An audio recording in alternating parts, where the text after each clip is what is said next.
One day a group of men came to the Prophet ﷺ and they said, سبق المفردون يصلون كما نصلي ويصومون كما نصوم ويتصدقون بفضول أموالهم.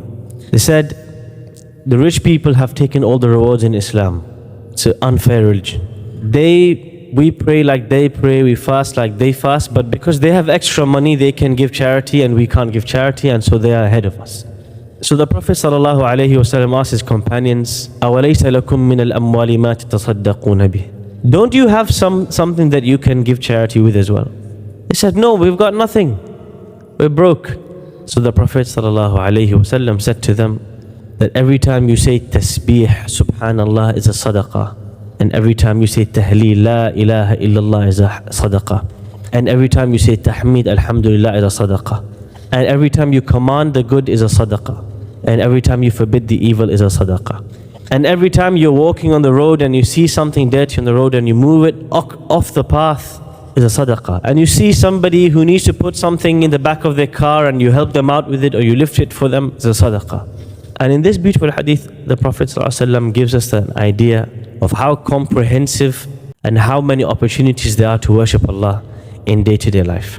Many of us sometimes feel like the only way to worship Allah is something really specific. It might be salah, it might be the Quran, it might be memorization, it might be X or Y or Z.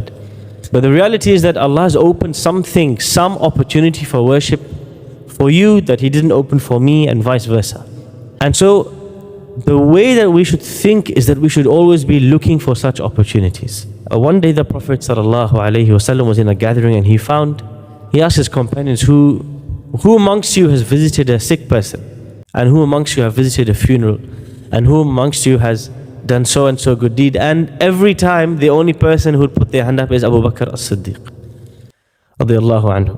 And so the Prophet ﷺ said, this man will enter Jannah from any of the 7 doors that he wishes.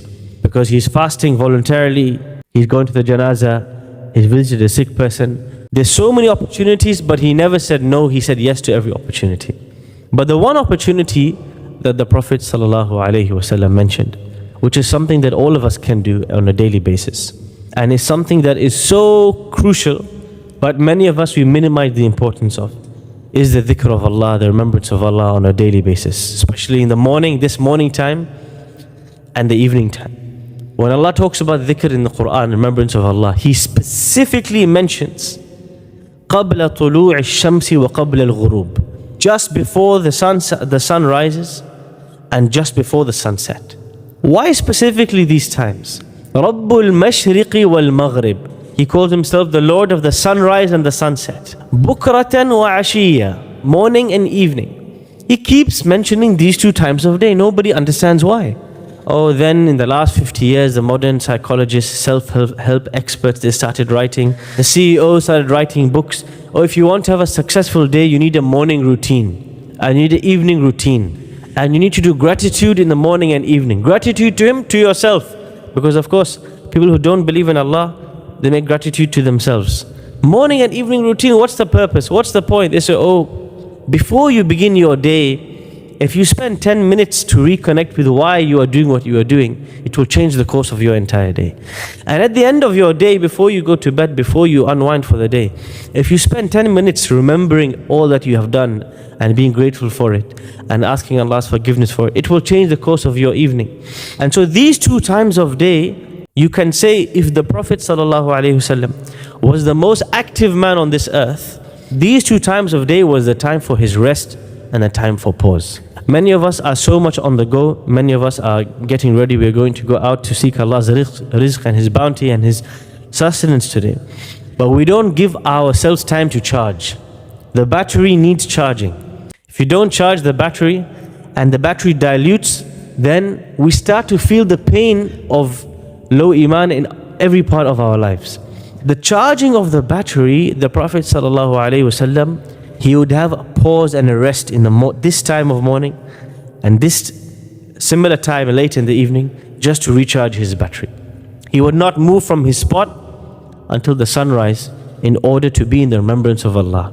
And this would give him the fuel for the entire day. This was his breakfast, spiritual breakfast. And then at the end of the day, according to some accounts after Asr, according to some accounts after Maghrib, he would sit in his place and remember Allah for a similar amount of time. And this would be the unwinding of the entire day. Even when Musa alayhi salam is traveling to see Khidr, he stops for a break on the way. Even Musa alayhi salam, he's got one of the greatest journeys of his life ahead of him, but on the way, he stops for a break. Even the Prophet sallallahu alaihi wasallam, despite the busyness and how many things he needs to achieve in his day, in the 24 hours, very short period, he stops, he pauses for the remembrance of Allah. And he says, if I don't stop and I don't pause for the remembrance of Allah, then I will not be able to function for the rest of the day. قال صلى الله عليه وسلم إنه ليغان على قلبي وإني لأستغفر الله في اليوم 100 مرة.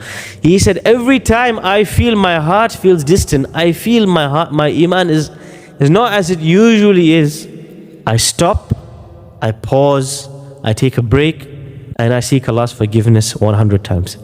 Even in the greatest and the most important of activities in the United Kingdom, the football matches, they stop at half time and then they have extra time. Even for us in our busy lives, we need to pause and we need to take breaks and we need to recharge the battery. And when you stop to recharge, remember Allah with your tongue, remember Allah with your heart. It's only a few minutes of your time, but it will change the rest of your day. That's the only thing I wanted to share with all of you.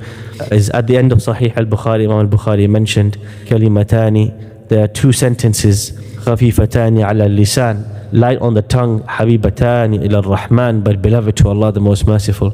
Subhanallah wa bihamdi, Subhanallah al-Azim, فَعَلَيْكَ بِهِمَا, وَصَلِّ اللَّهُمَّ وَسَلِّمْ وَبَارِكْ عَلَى نَبِيِّنَا Muhammad, وَالسَّلَامُ عَلَيْكُمْ وَرَحْمَةُ اللَّهِ وَبَرَكَاتُهُ.